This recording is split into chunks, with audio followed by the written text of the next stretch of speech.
Señores, el ingeniero Cuello está con nosotros. Le tenemos una agenda un poquito diferente. José, en Estados Unidos parece ser que todo está listo para interpelar al presidente de los Estados Unidos en una condición muy rara. Un hombre con un sector de la población, sobre todo económico, muy a su favor, con una reelección que viene y con una interpelación que podría culminar con su destitución. En la historia parece que han interpelado 2 o 3 presidentes. No lo han destituido, pero puede ser destituido. ¿Cómo eso podría repercutir en otros países, por ejemplo, como el nuestro? En primer lugar, la vida política norteamericana ha sido distorsionada por la presencia del señor Trump en la presidencia, porque es un hombre ajeno a la tradición política norteamericana, a la vida interna norteamericana. Pero él rompió algo con su llegada. O por un hombre que ha votado como 15 funcionarios de alto nivel, gente que ha dejado empresas enormes para ir a su gobierno. Que fueron de él que él lo votó. Que lo votó. Es un hombre que tiene un desorden en los Estados Unidos y en el mundo. Mira, esa firma con los chinos a mí me recuerda mucho la trascendencia que tuvo el acuerdo Molotov-Ribbentrop, el acuerdo de... Ya después que Hitler había invadido Polonia, Checoslovaquia, Francia, había ganado la guerra en España y tenía toda Europa prácticamente en su bolsillo, Polonia por supuesto, por allá arrancó en España. Hitler tenía todo eso en su bolsillo. De repente Stalin firma un acuerdo de paz y se redistribuye en Europa, resultados de los cuales todavía están vigentes, como ciudades tan emblemáticas de Alemania. Como Berlín. No, Berlín no. Hoy, una ciudad como Königsberg, que se llama Kaliningrado, que se lo pusieron después de ese cambio. Ahí donde vivió Goethe. Ahí, Grandes personajes de la historia cultural alemana vivieron en Königsberg. De acuerdo a ese tratado y que se repartieron en Europa, hay partes de Polonia que todavía están en manos de Rusia y partes de Alemania que todavía están en manos de Rusia, todavía hoy. Por aquellos acuerdos. Bueno, ahí se descompuso todo el mundo, se volvieron locos los comunistas en el mundo entero, porque ¿cómo va a ser que Stalin firmara con Hitler? Luego, los resultados de hecho de eso fueron que Stalin pudo prepararse mejor para lo que se produjo finalmente, que Hitler invadió a Rusia. Y ahí perdió la guerra. Ahora bien, en Estados Unidos, ese acuerdo que confundió a mucha gente es semejante al que acaba de firmar el señor Trump, de imponer el señor Trump a China. China no puede pelear con los americanos ahora, pero hay un pleito casado de sustitución imperial.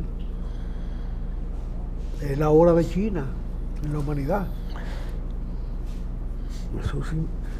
Y aterrizando aquí. Y él no puede disminuir un poco ese poder que China parece que es inminente, por lo menos reducirlo para que no se coma parte de Estados Unidos. Pues China no está comiéndose parte de Estados Unidos. Se va a comer Estados Unidos. China está desarrollándose ella. Eso es lo que ella está haciendo. Y lo que Estados Unidos debió hacer dentro de su territorio. Pero no lo hizo. No lo hizo. Y tiene una zona pobre en el corazón del país. ¿Usted cree que California y Nueva York es semejante a las Dakotas del norte y del sur? No. Bueno, esos son los agricultores, usted. Bueno, está bien, pero bueno, los agricultores chinos están bien hoy. Esos son los que tienen que dar comida. Sí, pero bueno, pero no es igual. No es igual. Y Estados Unidos... ¿Y en qué puede terminar esa interpelación? Mira, la interpelación está trancada porque la mayoría en el Senado es republicana. Ay, cuando vaya al Senado. En el Senado que van a tomar la decisión, ningún presidente de lo que ha sido sometido a ese proceso, que son tres, Nixon y Clinton, y ahora este señor, ha terminado el juicio. En el caso de Nixon, él renunció a la presidencia para no ir a juicio. Para no ir a juicio. En el caso de Clinton, el fallo fue favorable. Y en el caso de este señor, es evidente que el Senado lo va a detener, pero la Cámara de Representantes estaba obligada a hacer el proceso, porque ese es su trabajo. Pero vamos a aterrizar aquí, Julito, porque a la gente no le interesa tanto eso de Connie. Sí, ¿cómo va a influir eso aquí? Y el Manuel Kant, que vivía allá en ese sitio. En este país hay una situación, y las semejanzas históricas siempre son importantes. ¿Tú te recuerdas cuando un grupito de GACO por ahí, llamado Unión Cívica Nacional, sí, cogió el poder, derrocó a Juan Bosch, y cogió el poder, y estableció por decreto ley que Juan Bosch y Balaguer no podían participar en la vida política dominicana? ¿Te acuerdas? Sí. No, es una aberración, porque tú no puedes detener las aguas de la historia. Las aguas que se detienen con presas, hay que detenerlas muy bien y estudiarla bien para que sea posible. Si la vas a represar. Si vas a represar el agua. Si vas a represar la vida política. También hay que represarla bien. Y aquí hay una represión de la vida política. Prohibir por una modificación constitucional de camarilla que Danilo Medina sea candidato a la presidencia es una represión de la vida política. Pero también lo de contra Leonel. No. Que porque perdió una convención no puede ser candidato. Ese es peor todavía. Sí, son dos represiones. Sí, son represiones. Tú no puedes impedir que los candidatos naturales de la sociedad, que hoy deberían ser Danilo y Leonel, son lo que exactamente son los que tienen que ir al sorteo de la opinión pública. Ese flujo no se puede detener, no se debe detener, porque esa distorsión hace daño. Pero allá ellos. Seguro, eso hay que aclarar. Allá están los resultados. El camino que tomó Leonel tal vez lo conduce al triunfo, pero sobre la base de que no vaya el otro. Seguro. O sea, el amigo Penco es Penco. Sí. Y Danilo no lo hizo porque lo menospreciaba, ni mucho menos. Es el sentido del Penco del sur. Bueno, si fuera así... El sur pobre le dice Penco a lo que tiene, lo que le queda. Me voy en el Penco, en eso. Lo que tiene, el mulo, la mula, el pobre caballo viejo. Sí. Los colombianos le cantan al caballo viejo, ¿verdad? Uh-huh. Es lo mismo, lo que queda. Eso es lo que tiene. Él no pudo generar un liderazgo alternativo. Y Antonio Guzmán era un penco. Bueno, el caso de Antonio Guzmán es otro caso de represión de la vida política. Peña no podía ser candidato, pero era el líder natural del PRD. No, porque un hijo de un hombre, un cortacaña, de un obrero haitiano, no podía ser presidente de la República. Yo creo que todavía hoy no puede serlo. Ahora menos que nunca. No, ahora no. Ahora hay más condiciones para que cualquiera sea. Hay tantas condiciones para que cualquiera sea que Abinader es candidato. ¿Cuáles son los atributos de ese joven? Una franquicia que el papá conservaba como activos utilizables para hipotecar casa. No, por favor. Y en el 96, cuando le levantaron la mano a alguien en el play, ¿era un penquito? ¿Le levantaron la mano a quién? A un señor que le levantaron, los dos viejos le levantaron una mano en el Estadio Olímpico. Sí, ese era un saleo. Era un penquito y se hizo después un pencazo. Y bueno, pero hay un endoso del liderazgo. Hay dos grandes liderazgos nacionales. Endosaron en él para detener a Peña. Pero José, también usted dice, así como usted dice que hay el ambiente está para que personas sin los méritos y sin el trabajo suficiente puedan presentarse como candidatos, no se ha realizado una revisión de por qué hemos llegado hasta este punto. De gente que tiene toda una vida en política y en lucha revolucionaria no llega. Porque la vida democrática dominicana no fluye naturalmente. No, porque si fuera así... Fluye con leyes. Fíjate, sí. En una oportunidad, un grupo de gente estaba preso en la policía. Se produjo una campaña y había que soltarlo. El general Enrique Pérez era el jefe del país. El jefe del país, jefe de la policía. Lo van a soltar. Entonces hay uno fresco que le dice, pero dígame por qué me cogieron. Sí, seguro. Por lo menos dígame eso. Y entonces le dice, hay una ley que dice que los comunistas hay que cogerlo donde sea, donde quiera que anden. Entonces andaban en la calle y lo cogieron. Ya, se van. Y punto. Sí. Digo, pero mire, usted sabe que ese decreto que usted está citando vigente es del triunvirato. Y en el segundo artículo dice que el trujillismo hay que perseguirlo igual. Y además dice quién es la cabeza del trujillismo en el país. Era el doctor Joaquín Balaguer. ¿Por qué usted no lo manda a buscar? Se me mande aquí, fresco. Esa es la vida. José, estas elecciones... En ese momento Balaguer era presidente de la República y era que él era el que lo condicionaba. ¿Hasta dónde tú crees que el mes que viene estas elecciones municipales van a marcar en algo el 16 de mayo? Claro que sí. Lo que digan esas elecciones va, si no a determinar, a influir mucho en las elecciones posteriores. Lo que sí se nota en las encuestas que son formas de expresión de la voluntad. De un momento. Es una vista de a qué momento está hoy. Dice que hay segunda vuelta. Porque al mismo tiempo que se ve un crecimiento sorprendente de la candidatura de Leonel Fernández, que es una candidatura muy improvisada, sin un partido organizado que lo sustente, al extremo de que tiene que decir que 4.000 guardias van a ir a las mesas como delegados de mesa de esa fuerza política, lo que es un disparate. Porque no es una fuerza militar, ese partido es una fuerza civil. Pero se nota un crecimiento. Se nota que la candidatura de Abinader no pasa de ahí, de manera que lo obliga a segunda vuelta. Ya no acumula más. Y que la candidatura de Gonzalo Castillo llegó a donde iba a llegar, a la mesa de negociaciones. ¿Pueden negociar Leonel y Danilo? No, porque no lo han hecho. Ustedes tuvieron 4 años para hacerlo. Sí, bueno, pero los números les indican cuál es el camino racional de negociar. Leonel tiene muy clara su posición. Va a endosarle a Luis, o Luis le va a endosar a él la segunda vuelta, en caso de que haya. Mira, si hay segunda vuelta con Leonel, Danilo, una parte importante de los votos de Danilo van a Leonel. Seguro, del PLD. No, del PLD no, de Danilo. Es el partido de Danilo. El PLD está en las dos partes. ¿Cómo tú concibes el PLD sin Franklin Almeida?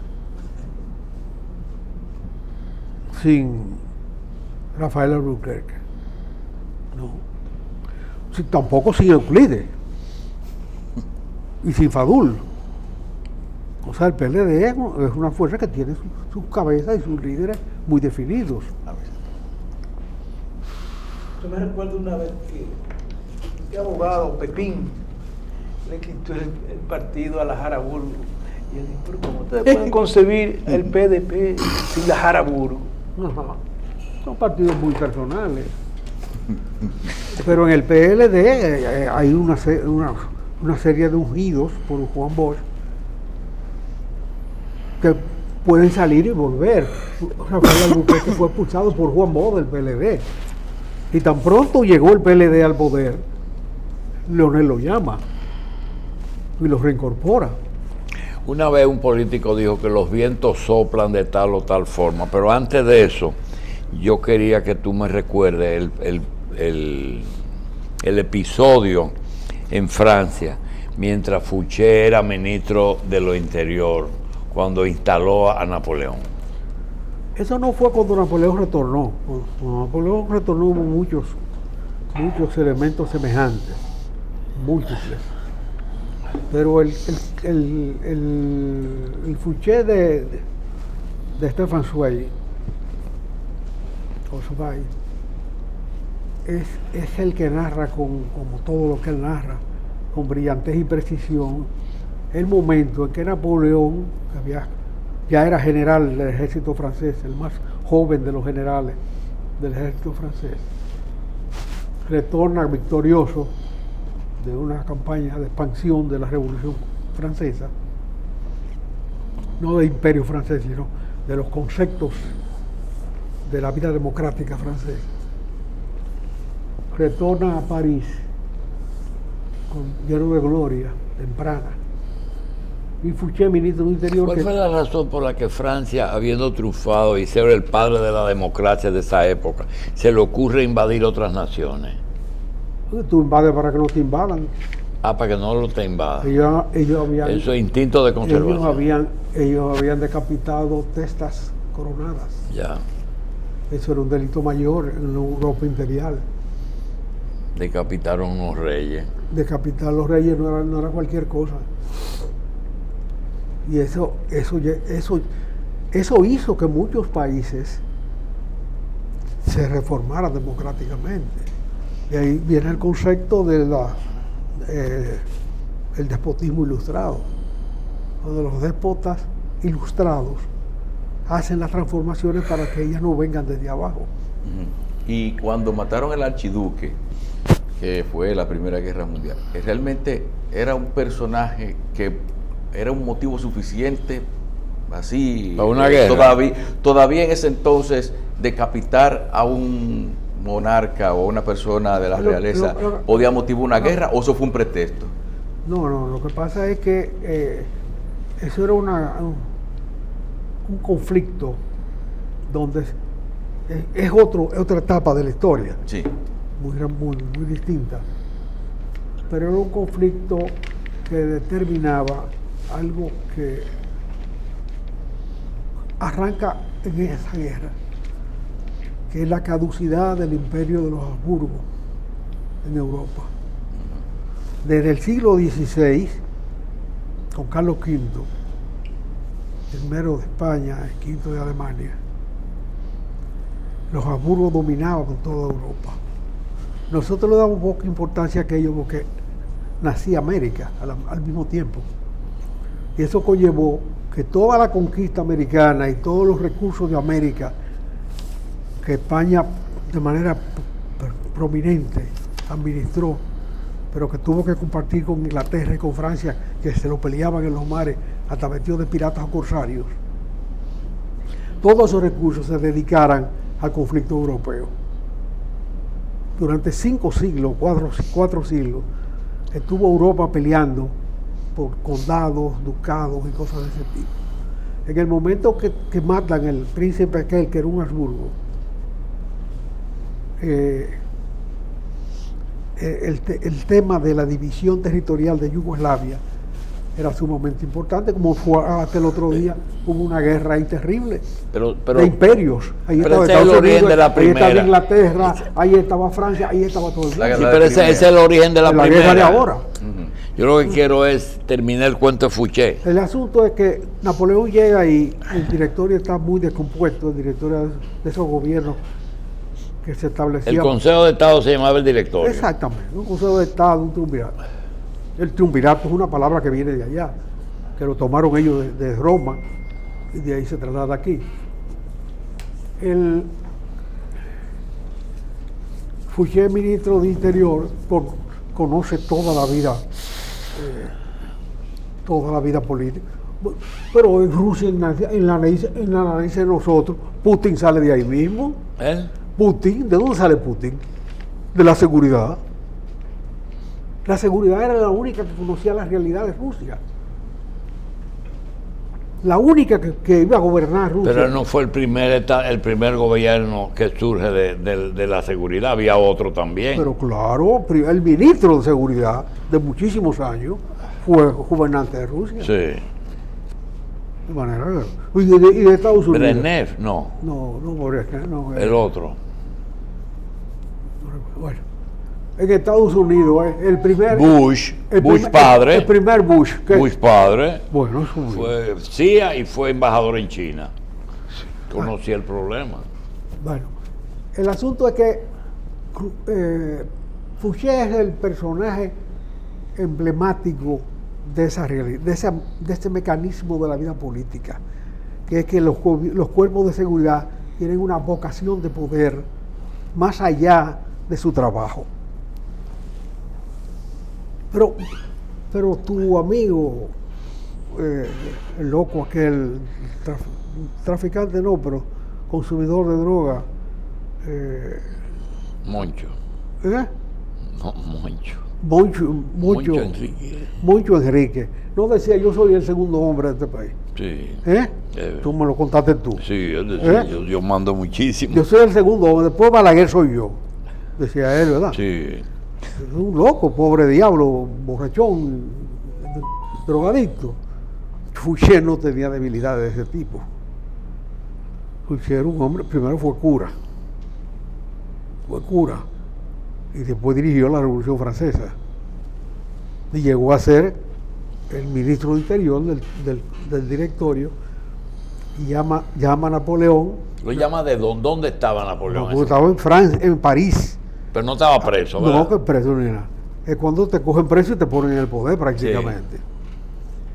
Y le dice, ven acá, pero el poder está en sus manos. ¿Tú? El poder está en sus manos. El poder, en las calles nos proclaman a usted. Cuente conmigo. Yo te mandé ese libro subrayado. Sí, está bien, pero hay que decírselo a la gente. Sí. Pero la anécdota sirve para recordar cómo esas decisiones se toman ahí. Hoy son determinantes en este país, no las decisiones de la seguridad, sino las decisiones de los grupos plutocráticos del país. Bien. Las papeletas determinan aquí. Las papeletas matan a menudo. Sí, señor. Y Morocota Pero acaba con todo. la encuesta, que es la que condiciona todo este debate, dice claramente que el PLD no va a ganar las elecciones en primera vuelta. Bien. Que a Abinader le va a dar mucho trabajo conseguir el chin que le falta. Bien, Que como va a ir a segunda vuelta y que probablemente los votos del PLD se concentren en uno de sus dos candidatos. Bueno. Señores, tenemos elecciones abiertas en un momentito. Vamos a una pausa y regresamos con Gustavo Sánchez.